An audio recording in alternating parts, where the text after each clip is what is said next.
بسم اللہ الرحمن الرحیم الصلاۃ والسلام علی اشرف الانبیاء والمرسلین وآلہ الطیبین الطاہرین المعصومین الميامین اما بعد فقد قال اللہ تعالی فی کتابہ المجید بسم اللہ الرحمن الرحیم واسألوا اہل الذکر ان کنتم لا تعلمون۔ حضرات سامعین، سورہ دہر میں، سورہ نحل میں اللہ تعالیٰ فرما رہا ہے کہ اہل ذکر سے پوچھ لو اگر تم نہیں جانتے۔ تو اہل ذکر پہلے ہمیں تلاش کرنے پڑیں گے، پھر ہم ان سے سوال بھی کر سکیں گے اور پتہ چلے گا کہ یہ واقعی خدا کی بارگاہ میں اہل ذکر ہے۔ قرآن پاک میں ایک جگہ حضور نور نبی رحمت حضرت محمد مصطفیٰ صلی اللہ علیہ وآلہ وسلم کو اللہ نے بذات ہی ذکر کہا ہے۔ تو اس حوالے سے جب محمد مصطفیٰ ذکر کہلائے، ان کا نام ذکر پڑھا، اللہ نے ان کا نام ذکر رکھا، تو ان کے اہل کون ہوں گے؟ جو ان کی آل ہوں گے، جو اہل بیت ہوں گے، جو عطرت ہوں گے۔ تو اللہ نے یہی کہا کہ اہل ذکر سے پوچھ لو اگر تم نہیں جانتے۔ اور ائمہ طاہرین سے، امام علی زین العابدین سے، امام محمد باقر علیہ السلام سے، امام جعفر صادق علیہ السلام سے، امام علی رضا علیہ السلام سے یہ بات ہمیں ملتی ہے کہ وہ فرماتے ہیں کہ نحن اہل ذکر، کہ ہم وہ اہل ذکر ہیں جن کے متعلق اللہ نے قرآن میں کہا کہ اگر تم نہیں جانتے تو اہل ذکر سے پوچھو۔ آؤ ہم اہل ذکر کے جو بادشاہ ہیں، سردار ہیں، ان سے پوچھتے ہیں، ان کو دیکھتے ہیں کہ وہ کیا کہہ رہے ہیں۔ مسجد کوفہ ہے، مولا علی ممبر پہ سوار ہیں اور وہاں سے یہ اعلان کرتے ہیں کہ سلونی قبل ان تفقدونی، مجھ سے پوچھ لو جو پوچھنا ہے قبل اس کے کہ مجھے کھو دو۔ تو یہ دعویٰ ہے اہل ذکر کا کہ جو پوچھنا ہے پوچھ لو، یعنی جب اس میں کوئی ریسٹرکشن نہیں ہے، کوئی پابندی نہیں ہے، کوئی حد نہیں ہے، زمین کی بات کرنی ہے وہ کر لو، آسمان کی کرنی ہے وہ کر لو۔ بلکہ مولا علی نے تو یہاں تک کہا کہ میں زمین کے راستوں سے آسمان کے راستوں کو بہتر جانتا ہوں۔ یہ دعویٰ ہے مولا علی کا۔ اور اسی دوران ایک بندے نے سوال کیا کہ یا علی، کون سے چیزیں جو ہیں وہ بچے دیتی ہیں اور کون سی انڈے دیتی ہیں؟ اس کا تصور تھا کہ علی گننے لگ جائیں گے، فلاں یہ فلاں یہ فلاں یہ۔ نہ، علی نماز پڑھنے کے لیے آئے تھے، ابھی اللہ اکبر کہنا تھا۔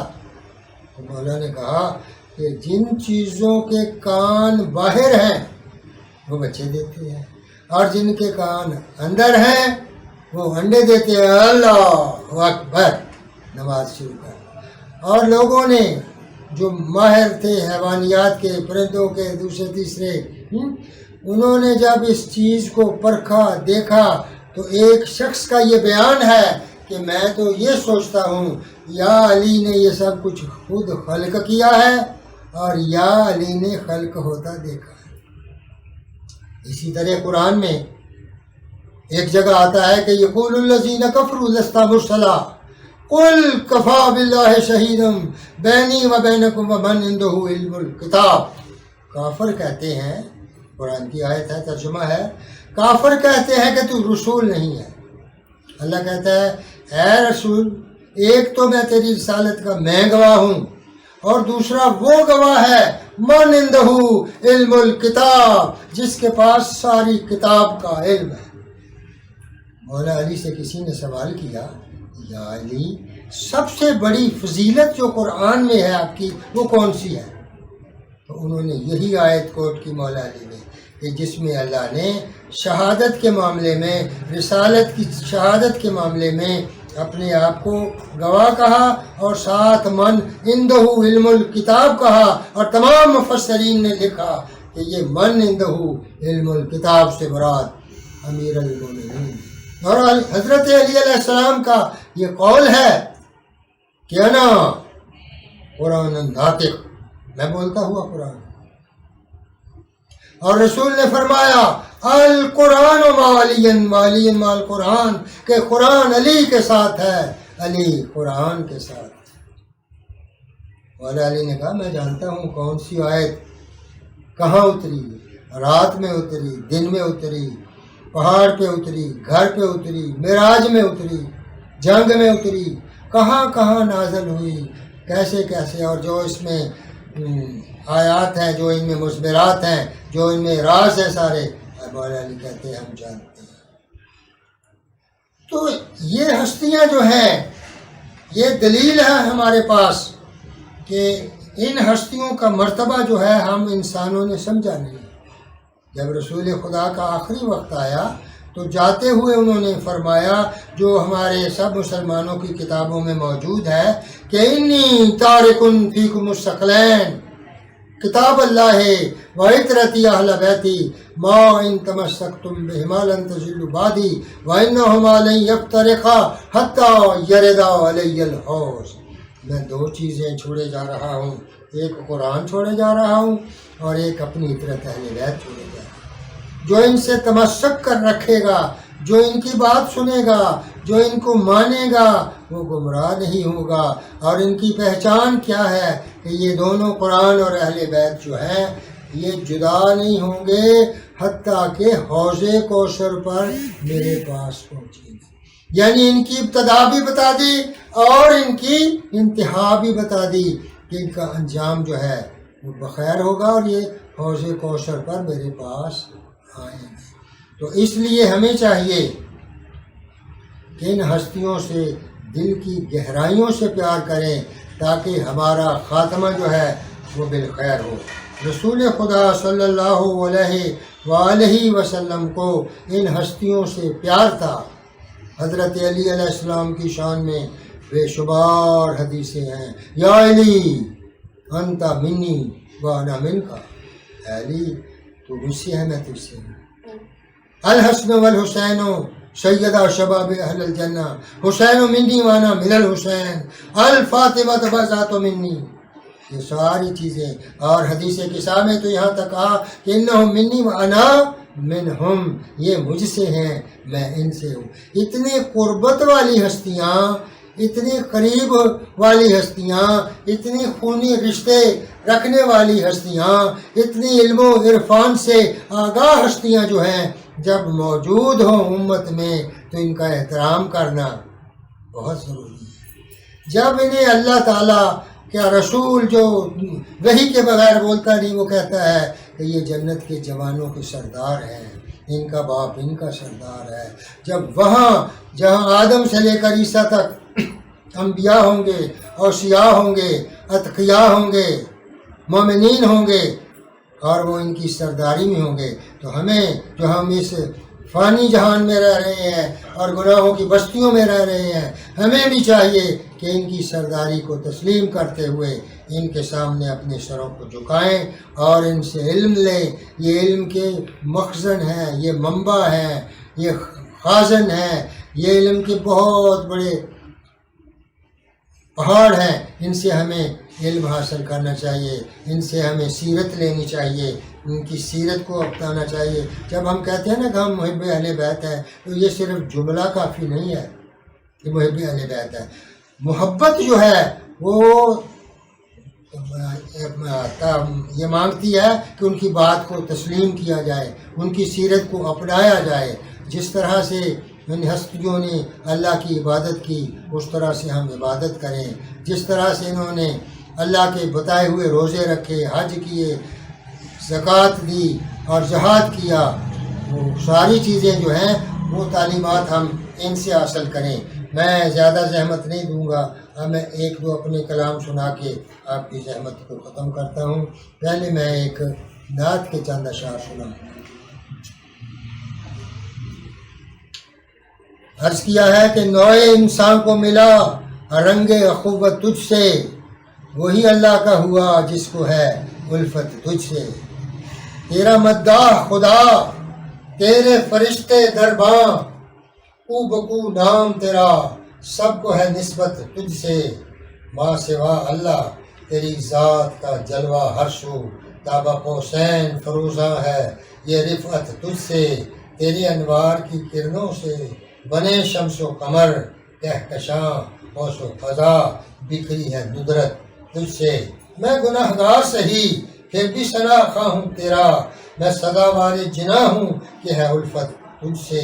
حور و غلمان، جناح، کوثر و تسنیم سبھی اس کے ہو جاتے ہیں ہو جس کو محبت تجھ سے۔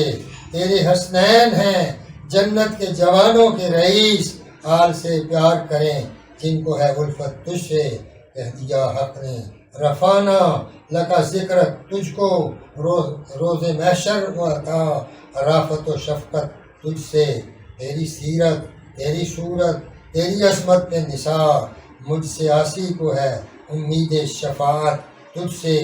ہے دعا شفقت نقوی کی بصد عجز و نیاز، آل کے صدقے ملے عقبہ میں راحت تجھ سے۔ اب ایک سلام عرض ہے، عرض کیا ہے کہ جو با کے نقطے میں سمٹے، جو با کے نقطے میں سمٹے اسے قرآن کہتے ہیں۔ مولا علی کا قول ہے کہ انا نقطۃ تحت الباء، کہ میں بے کے نیچے جو نقطہ ہے وہ میں ہوں۔ جو با کے نقطے میں سمٹے اسے قرآن کہتے ہیں، اور جو اس نقطے کا بابا ہے اسے عمران کہتے ہیں۔ نبی کے نطق پر پہرا، نصیر و ناصر و حاجت روا مانگا محمد نے، نصیر و ناصر و حاجت روا مانگا محمد نے، دعا سے جو ملا ان کو اسے سلطان کہتے ہیں۔ جو در پہ موالی جام لے گے اپنے مولا سے سرے محشر، جو مولا کا بنے ساقی اسے رحمان کہتے ہیں۔ علوم کل پہ حاوی ہو جو شہر علم کہلائے، انہیں یہ لوگ کیوں امی و نسیان کہتے ہیں۔ جو ان کے در پہ جھکتا ہے، جو ان کا ہو کے رہتا ہے، خدا کی بارگاہ میں ایسے کو ذیشان کہتے ہیں۔ نجات اخروی ان کی معدت کا نتیجہ ہے، سبھی اہل نظر اور صاحب ایمان کہتے ہیں۔ نہیں مرتا کوئی بھی جب نہ ہم کو دیکھ لے خود سے، مولا علی کا قول ہے کہ یا ہارا ہمدان لم یمت یرانی، کوئی نہیں مرتا جب تک ہمیں نہ دیکھ لے۔ جو ہمارا ہے اس کے لیے ہماری سفارش ہوتی ہے، جو ہمارا نہیں ہے اسے فرشتے کی رحم و کرم پہ چھوڑ دیا جاتا ہے۔ سخن مولا علی کا ہے جو ہم دربان کہتے ہیں۔ نہیں غم ہم کو عقبہ کا، نہیں غم ہم کو برزخ کا، یہاں مولا وہاں مولا یہ سب فرمان کہتے ہیں۔ شب اسرا جو رب نے باتیں کی تھی اپنے مہما سے، وہ لہجہ علی میں رب کے سب سخنان کہتے ہیں۔ غم شہ میں یہ آنسو تجھ کو لے جائیں گے جنت میں، حضور مصطفیٰ بی بی کے یہ اعلان کہتے ہیں کہ میدان وغا سے لاشوں پہ لاشیں اٹھاتا تھا وہ سید ہے، اسے سب مصطفیٰ کی جان کہتے ہیں۔ بہاتے ہیں جو ہم آنسو اے شفقت شاہ کے غم میں، انہیں اہل سما بھی لو لو مرجان کہتے ہیں۔ وما علینا الا البلاغ المبین۔ دعا ہے اللہ تعالیٰ ہمارے اس قلیل عبادت کو قبول فرمائے اور ہمارے ملک کو نظر بد سے محفوظ رکھے، اور یہ جو وبا دنیا میں پھیلی ہوئی ہے اس کے شر سے تمام مسلمانوں کو، تمام مومنین کو، تمام اہل اللہ کو، تمام علماء کو، مجتہدین کو، آیت اللہ کو، سب کو مولا اپنی حفظ و امان میں رکھے اور ہمارے رزق میں برکت دے. ہمیں جو ہم سے گناہ سرزد ہو جاتے ہیں مولا ہمیں معاف کرے اور ہم سب کو اتباعِ عالیہ کی زیارت کی توفیق دے. اور مولا جو بیمار ہیں یا جو بے گناہ قیدی ہیں، قیدیوں کو رہائی دے اور بیماروں کو شفا دے. مولا بحق محمد وآل محمد ہمارے رزق میں اضافہ فرما اور مولا جلد 12ویں سرکار کا ظہور فرما. اللہم صلی علی محمد وآل محمد.